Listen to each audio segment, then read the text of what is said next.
But in your heart, all I see is a cold damp weed. And in your mind, all I see is storm. Hey guys, welcome to another voice blog. Why do you sound bad?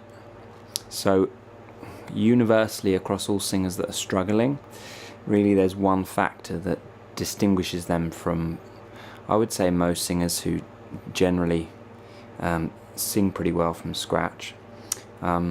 You've got two camps, basically. You've got singers that don't really have many difficulties. They just sound good. It's relatively easy for them to learn to sing better, and they just seem to have it all together pretty much from the get-go. You've got singers who chronically struggle, who can't sing high, who can't seem to sound good, and there's just always something off. Everyone's aware of this to some extent, but I just want to make it quite clear that these camps are very distinctive. You tend to get very little in the middle. You tend to get one or the other, and the easy kind of more natural singers tend to be, I would say, in the majority. If I go to open mic nights, which I do frequently in London, I would say, out of 20 acts I see in an evening, maybe one or two are in the same boat that I was, and to some extent still am in, is of the struggling side. Most of them sound alright. Yeah, some of them could get better, but more in the sense of just broadening their skill set, less in the sense of just sounding better. They generally sound good, they just need more skills. Now, the singers that sound bad, what do they have in common? All of them at some point have consciously begun to interfere and inhibit the free, easy process of vocalizing. Children vocalize very freely. They've never learned to use their voice. They just emote, and they haven't got the fear of heights. And that's the thing. Once people get it in their head that high notes are something to be desired or something to be aimed for, they tend to start doing all sorts of tinkering and fiddling around trying to get to the high notes. Once they start down that cycle, high notes become harder. Once they become harder, they're more likely to tinker more, and so they become harder. So they tinker more, and they become harder and harder and harder as they tinker more and more and more. Eventually you've got a big knot of muscle memory that just is like a concrete ceiling on your voice. It's like just there's no way you can get higher. Now, people have this to less or greater extents and at different parts of their range. The most extreme, like when I started, we can't even get through the first bridge without clamping. And once that is muscle memory and cemented into the mind, again, it's this self-fulfilling loop. Because high notes are so difficult, we push even more. And it just becomes this awful negative cycle that sometimes can go on for years unconsciously. As in the singer's not aware there's a problem because they've never experienced what it's like to sing with some freedom. So, how do we get out of this cycle? Well, we have to learn to use the right muscles and to let go of the wrong ones. And this is the gradual steps it takes to get into that bad cycle. To undo that bad cycle, again, we've got to take gradual steps. One of the simplest things you can do is just to get away from the whole idea of singing and just start making sounds without any presuppositions about sounding good, sounding pretty, sounding anything. It's easier sometimes just to make the sounds. As an example, if I want to sing a high note, rather than bracing myself, I've got to find some trick to get me there. Now, when I started, I was just struggling so much, and I remember sitting in a taxi when I was driving taxis in a different part of England, and just making these kind of squeaky little sounds like this.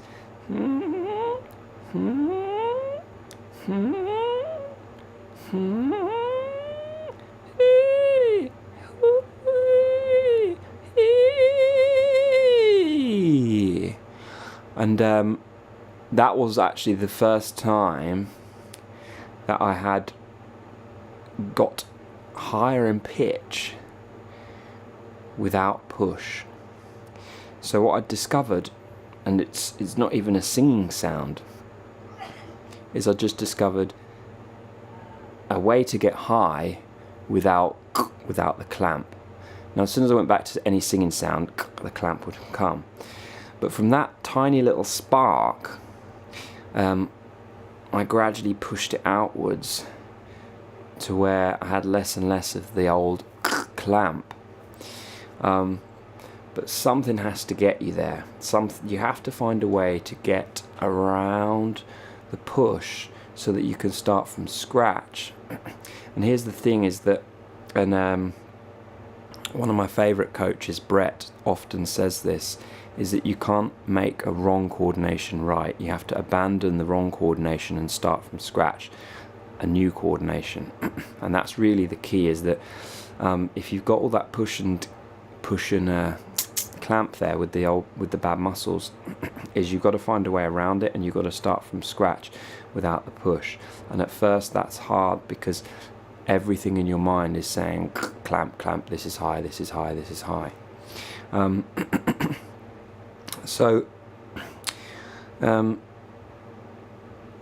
what I'm trying to get across in this video is that you can kind of study all of the different techniques and all of the support and her different types of sounds as you go up and different exercises and all this stuff. But if the premise is to improve your voice and make it sound better from where you're at, which if you're a struggling singer is going to be a place where you've got some grab, if that's your direction of improvement from where you're at, 99 times out of 100 you're never really going to sound like the singer you want to sound like. Really your focus needs to be whatever's there that's not working, I have to totally let go of and start from a totally clean slate. And that starting point is going to lead you down a very different road, and in many ways it's going to be a more difficult road because you're going to have to face things in your head that you hadn't anticipated when you decided you wanted to learn to sing. If you go the other route, the more typical route, you won't have to deal with any of that. You'll just get better and better, but you still will have the underlying cause, the root cause of the problem will still be there. So it comes down to a test of character, really.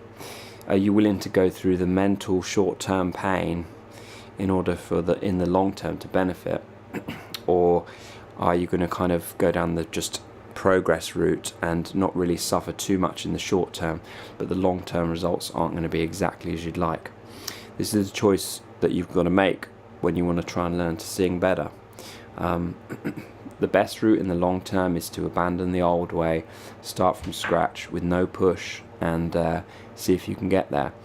This video is really a follow-on from the flinching video I did last time, because that's what we're talking about. The flinch, the grab, the fear of heights, all that stuff that goes on in your head.